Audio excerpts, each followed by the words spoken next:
Hello, everyone. Welcome back to another episode of Mixed Signals. Today, we're gonna, as usual, show each other one track each and basically comment on it. Well, up until Show each now, other we've nice had music. 100% Yeah, success. that is true. That is true. Maybe we're like extremely compatible. I mean, I definitely have a few things that could reduce that percentage. Dream Theater. Dream Theater is one. Yeah, that's true. I haven't picked that today, but maybe one time I'll spring that as a surprise. Cool. So I'm starting. No. Oh, Titles.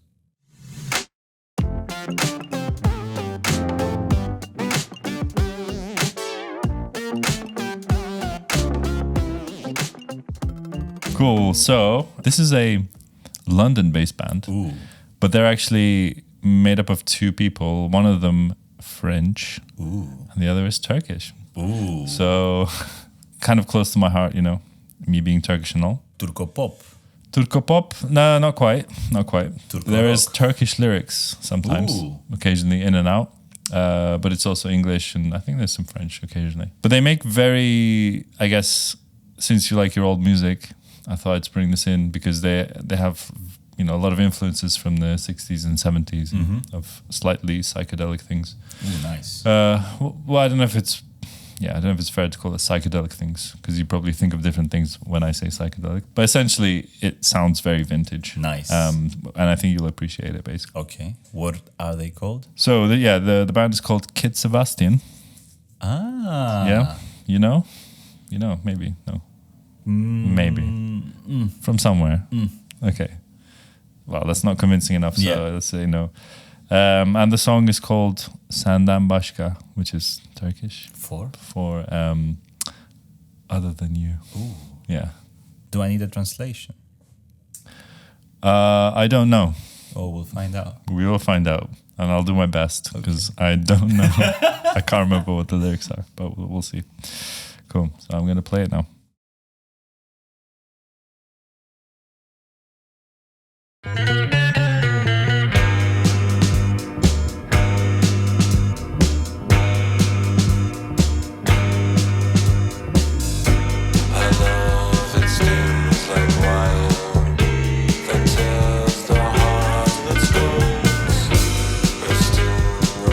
It's right up your alley, I think.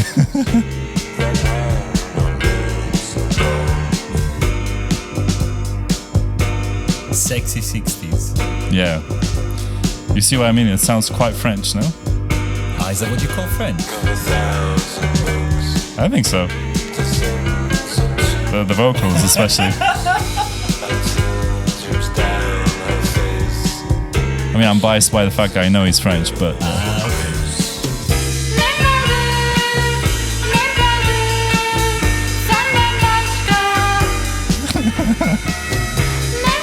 the Turco pop is here. That is amazing.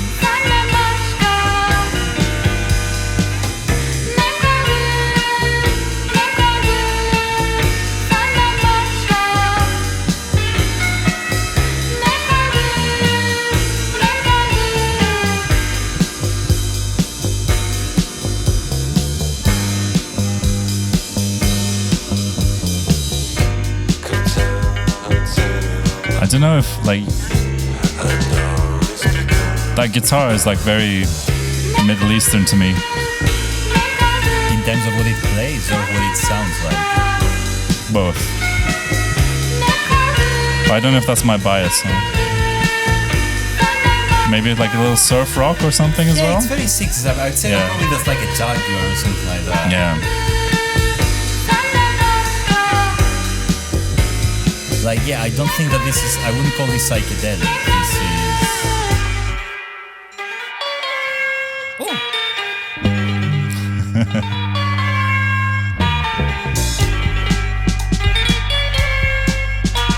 The drums, man.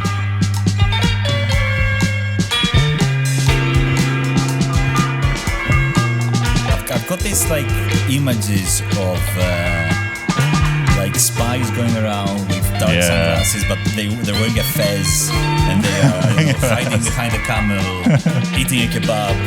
Just like smoking. Smoking Do you get any more stereotypical? and it's like really good. It's like kind of like it's a Pink Panther maybe. Yeah, exactly. There's a lot of mystery to it. But also in It's a funky spy. Yeah? yes, in a light-hearted way. It's like, that's why I thought Pink Panther. Yeah, and some Oriental as well. Yeah. If not Turkey, maybe North Africa, maybe.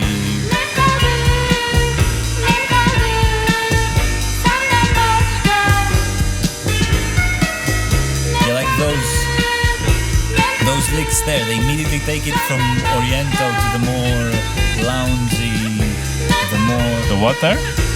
The licks. Like, Licks, yeah. Like this one. Yeah. What's Yeah. that? The progressions, like it's kind of dark Oriental, and then suddenly it becomes a bit more lounge, a bit more jazzy, then back to that. That's why I think there's so much French influence and so much Turkish influence. Like they balance those really well, I feel. I don't know if that's like partly me reading into it, but it could be both. It is both. I mean, does It's amazing. music like that actually exist in the 60s in Turkey? Yeah. Like this is not a parallel universe where we Yeah. are making. Yeah, that's Definitely. Yeah, definitely. because it sounds kind of familiar from, let's say, 60s Greek music. There's this.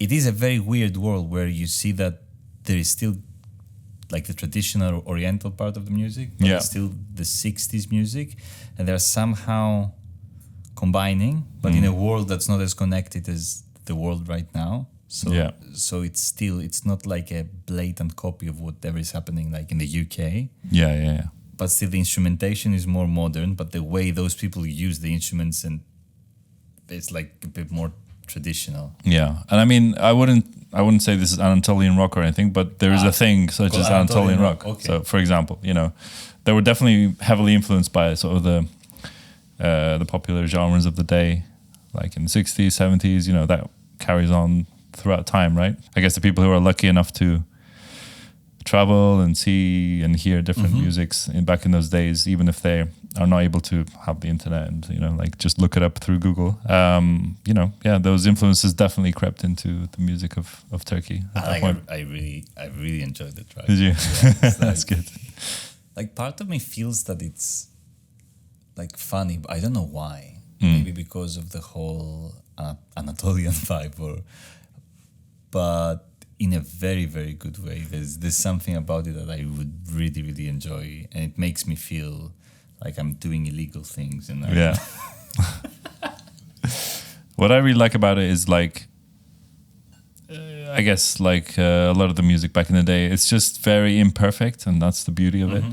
Like you could say that the vocals in the chorus are very out of tune. No, but are they? Yeah, I mean they're quite out of tune, but in a really good way. Like it's definitely intentional. It sounds great. I mean the production was really nice. Like the choice of instruments to be whatever period appropriate. Yeah. The little organ at the back, the transistor organ at the back, and the guitars the way the drums were produced. It was like, Yeah. When is that? 2019, I want to say. So it's pretty recent. It's very, in the last few years. They released a new album which is like that song is not from, but they're still going. I think that was their second album, so they're very, very new band. So do you know what the song was saying? No, but I think in the chorus she was saying basically, what else is left without you? Like, so it's sad. There's nothing left if you leave, essentially. Wow. That's what I understand. It's right. So any proper Turkish speaker like that. Who actually speaks Turkish will correct me. That's definitely French for me, right? Like all the Serge Gainsbourg stuff. That is a good segue into the second part of the... Oh? Don't tell me you're going to do Serge Gainsbourg. Oh shit, okay. Should I not do it? All right, no, you should do it. I mean, that shows how like on the same page we are though. That's pretty incredible. Okay. Or is it because I said French? No. Okay. But when you said Friends, I was like, this is not Friends. And then he started singing. I was like, oh, shit. Yeah. He means Gainsbourg. No. My plan was to assault you with Serge Gainsbourg. So, okay, this is not going to be like, I'm not doing something very, weird or unknown. Like, probably this is Gainsbourg's most famous album. Histoire. Wow, my French is amazing, dude. Like, Histoire de Mélodie Nelson. So this is a concept album. Yeah. Pervy concept album. Pervy. You know how it's based around Gainsbourg is. Yeah, sure. Like, but it's not based around like. It's like he's having this. It's this story about him. He's driving around and he meets this, I think, underage girl, whatever, and he introduces her to French love. Interesting. Sleeps with her and shit like that, and then she dies, and that is the end. The end of the album is this song. That sounds pretty fucking dark, dude. I'm not gonna say the French title. It's the French for cargo cult. For those of you who don't know what a cargo cult is, it's those kind of like cults, religions that were formed in like isolated islands in the Pacific Ocean or the Indian Ocean, where like a plane would crash. Yeah. Yes, and then the cargo from the plane or the boat or whatever would wash up on the shore, and they would find those things and they would worship them because they didn't know where they were coming from. Okay. So that's it. That's the context for now. And I mean sorry, I'm a little uncomfortable that you're showing me this. But why? I don't know. It sounds dark. It is very dark, but I can't say that I can translate for you because my French is very basic. Okay. But I think there's a video on YouTube that has the entire album with the translation. It's pretty pervy, sexy, okay, in a pervy way. In a pervy way. But yeah, that's Gainsbourg, I guess. Yeah. Probably not acceptable now. He wouldn't be very acceptable now. Yeah. Well, okay. Let's do it.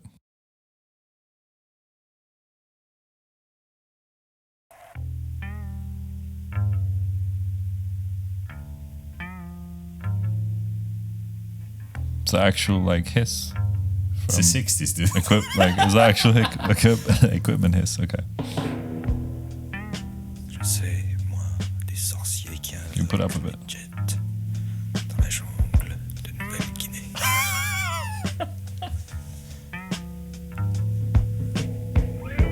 I'm just gonna put my hands here, dude. Convoitant les Guinées que leur rapporterait le pillage du fret. I mean, do you feel threatened?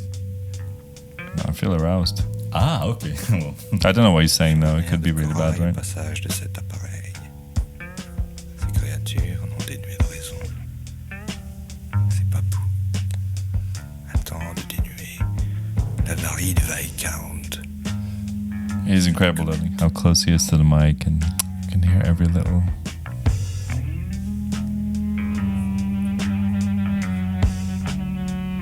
Like it's waiting to just explode. Comme leur totem n'a jamais There's like a tension brewing for sure. ni même des C4. So they have the like left, right. it's the 60s. Yeah. No, that's cool.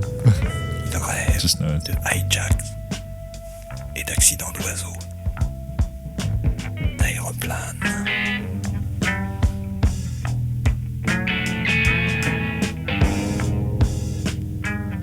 If this doesn't explode, I'm gonna be disappointed. It's the 60s, man.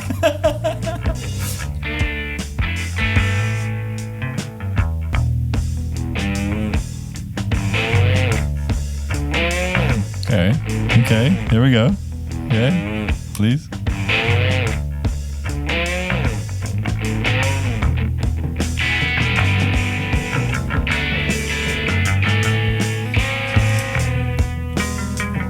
Où es-tu, Mélodie?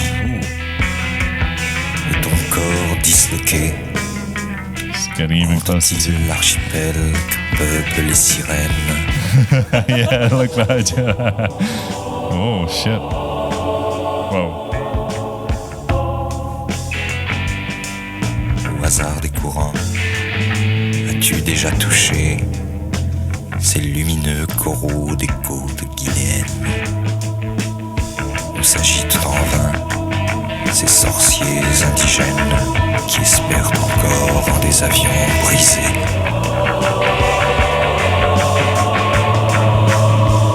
That's beautiful. N'ayant plus rien à perdre, ni Dieu en qui croire, afin qu'il me rende mes amours dérisoires. Moi, j'ai prié les cargos de la nuit. Fits though. Fits. Mineur détourné de l'attraction des astres.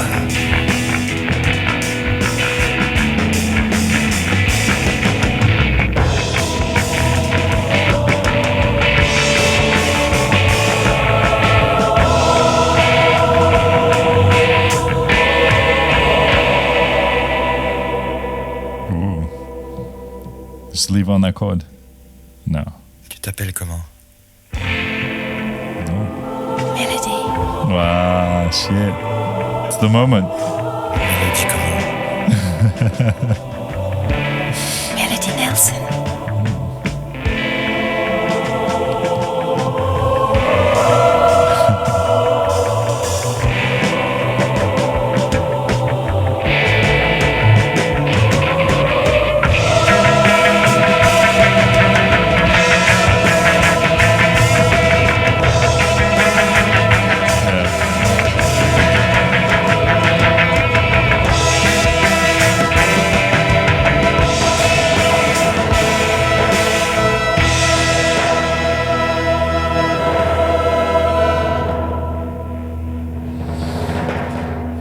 Damn.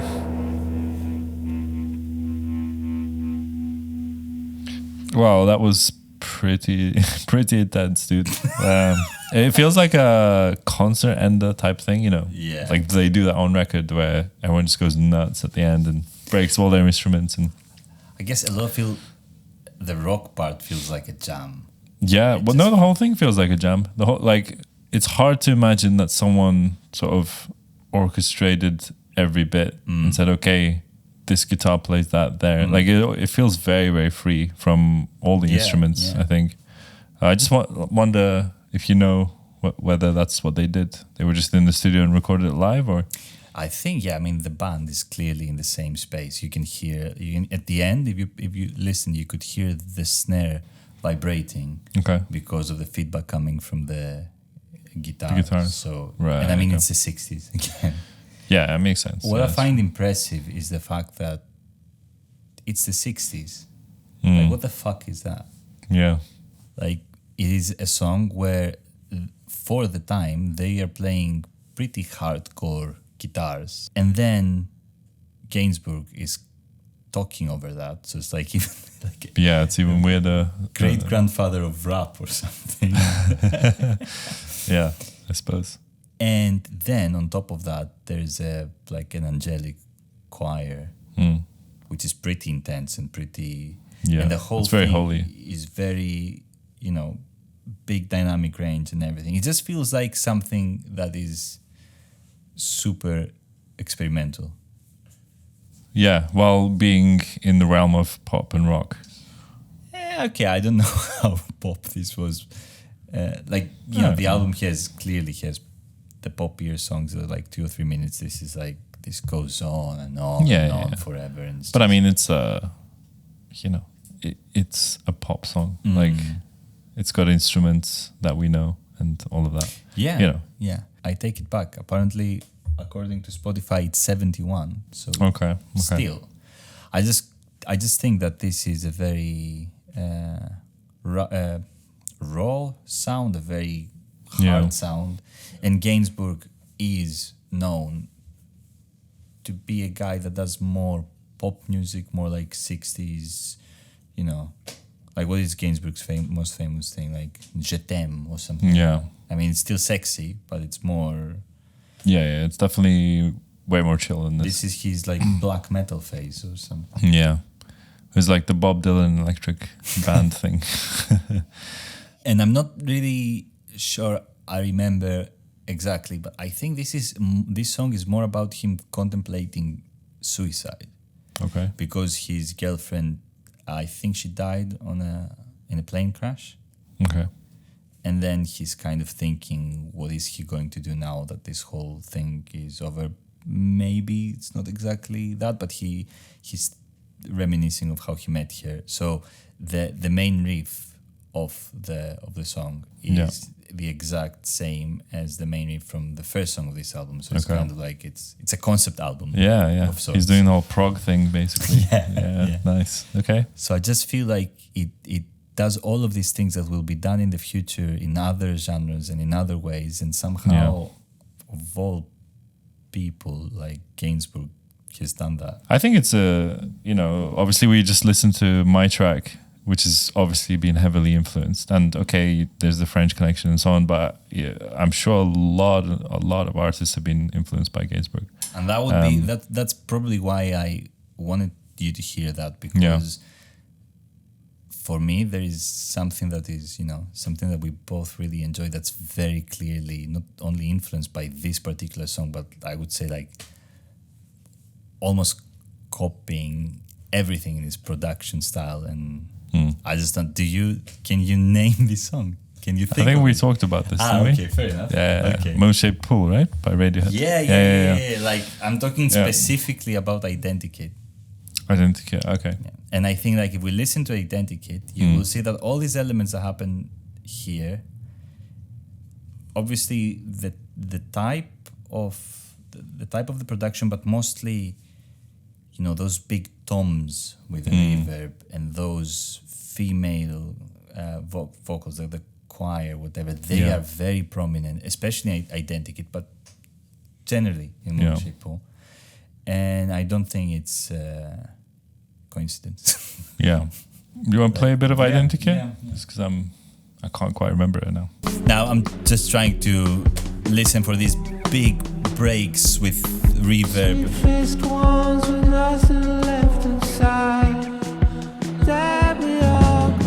There you go. Yeah.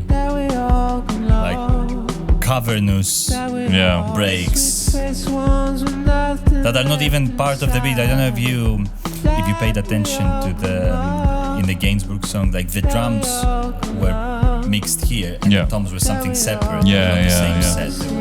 That's true. Overdubbed. Yeah.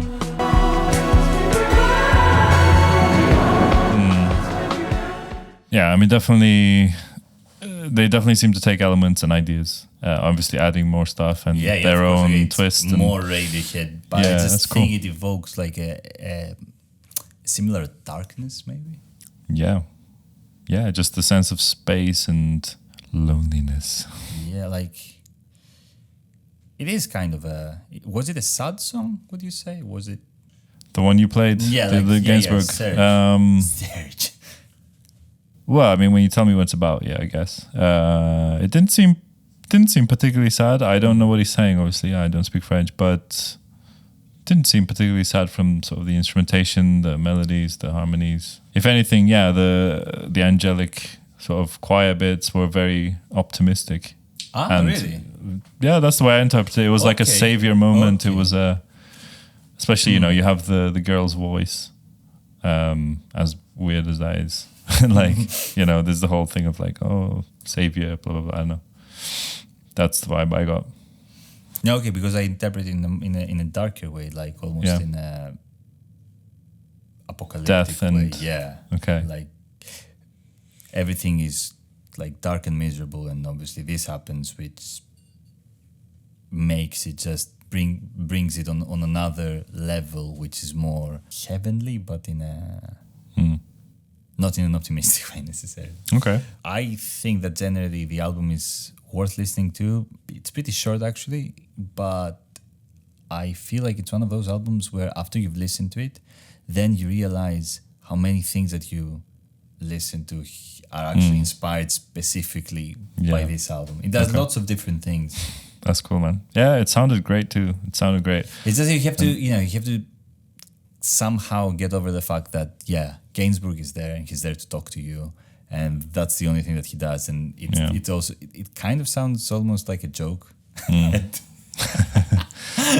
But he's probably taking himself very seriously. And he's taking himself very seriously, which makes it even worse because some of the things that he's saying are like ridiculous. Right.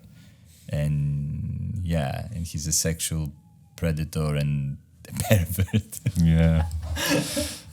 Yeah, maybe in this case it's good that I don't speak French. Yeah.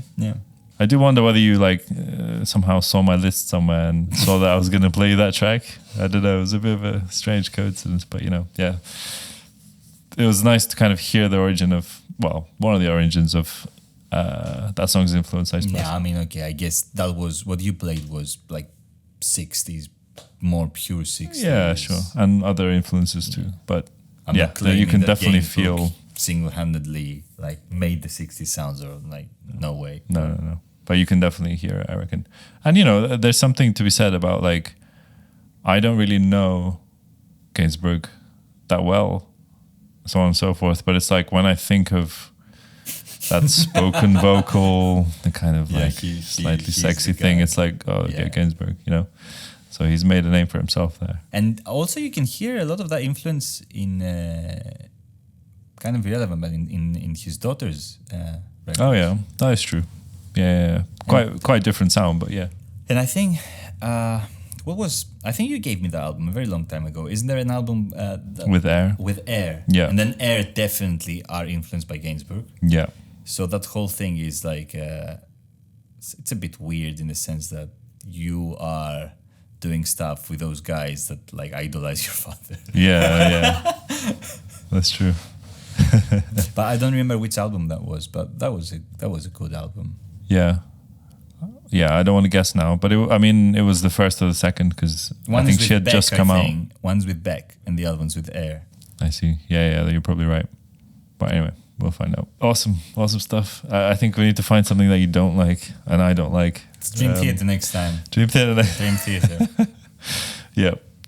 Coming Probably from Beck. something progressive metal. It won't be Dream Theater, I guess, but No? well, it may or may not be. Okay. I'm not going to give it away. Immortal coming eventually. I might like it. Who knows? Yeah. Yeah. That's great. Anyway, any thoughts or comments? Any recommendations for new music? Just pop a comment down below. And I guess we will see you all on the next episode. Bye-bye.